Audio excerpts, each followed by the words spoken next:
Welcome, brothers and sisters, to my channel.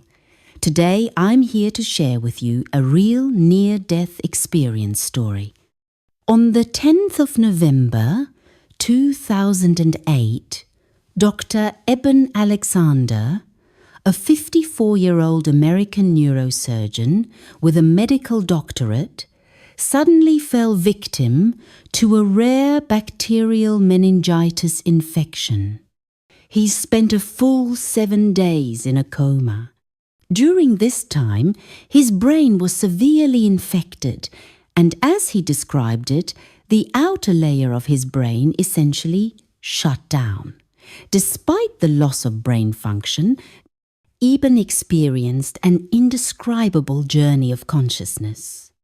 According to Eben, he saw a deep blue sky filled with large, fluffy white and pink clouds. Above the clouds, luminous, transparent beings flew across the sky in flocks, leaving behind long, streamer-like trails, much like airplanes.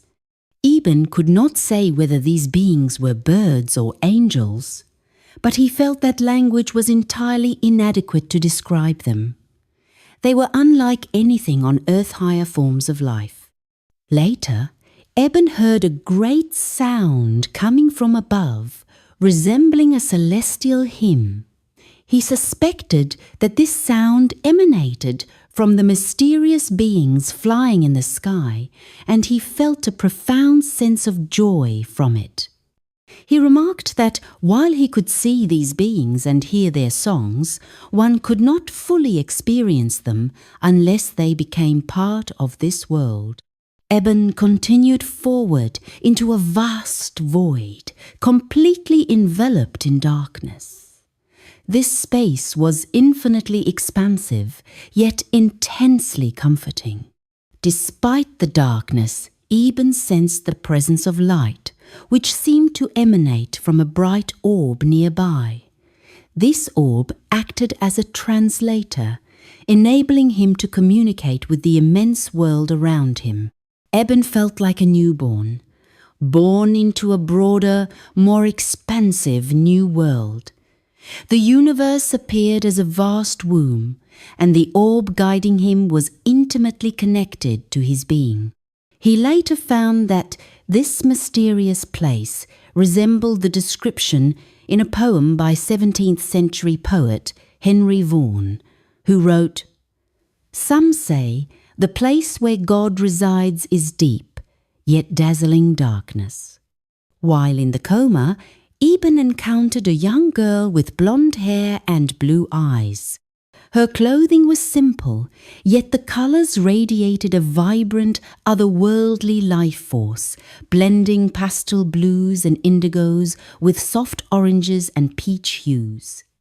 She looked at him, and he described her gaze as transformative.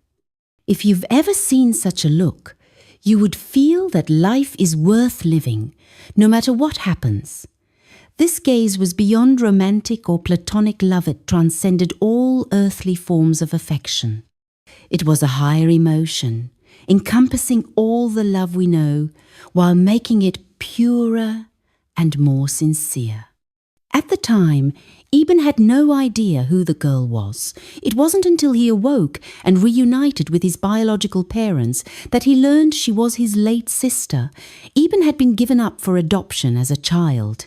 His birth parents were young and unable to care for him, so he was placed in foster care and eventually adopted by a loving family.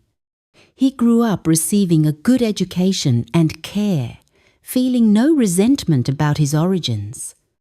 It wasn't until his son began asking about their family lineage that Eben embarked on a journey to find his birth family. Initially, his biological parents, grieving the loss of another child, declined to meet him. This rejection awakened a deep-seated sense of abandonment within him, leaving him despondent and aimless. Years later, his birth family reached out, and his mother expressed decades of love and longing for him. This reunion erased the shadows in his heart, and he found renewed vitality in life. Eben's near-death experience paralleled his reunion with his birth family. Death no longer frightened him. As his consciousness detached from his body and the confines of earth, he felt a profound connection to the surrounding universe and a sense of unity. Angels conveyed 3 key messages to him. 1. You are deeply loved and embraced. 2. You have nothing to fear. 3. You cannot fail. On the other side, Eben perceived joy and love. He came to believe that materialism is a flawed worldview. Not only does it lead to ecological crises on Earth, but it also detracts from humanity's spiritual growth. Life, he concluded, is a process of refinement, a journey to elevate our spiritual essence and uncover our divine nature. In doing so, life ceases to be a burden, and we are no longer prisoners of the world.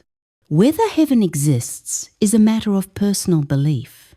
Yet, if Eben's story opens the door to your soul, shifting your focus away from material concerns to the cultivation of love and joy within, then his journey to the afterlife may serve as a guiding light, leading you toward the paradise within your own heart.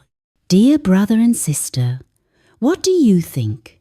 Does the soul exist beyond time? Do heaven and hell truly exist? Feel free to share your thoughts in the comments below. Thank you all for watching.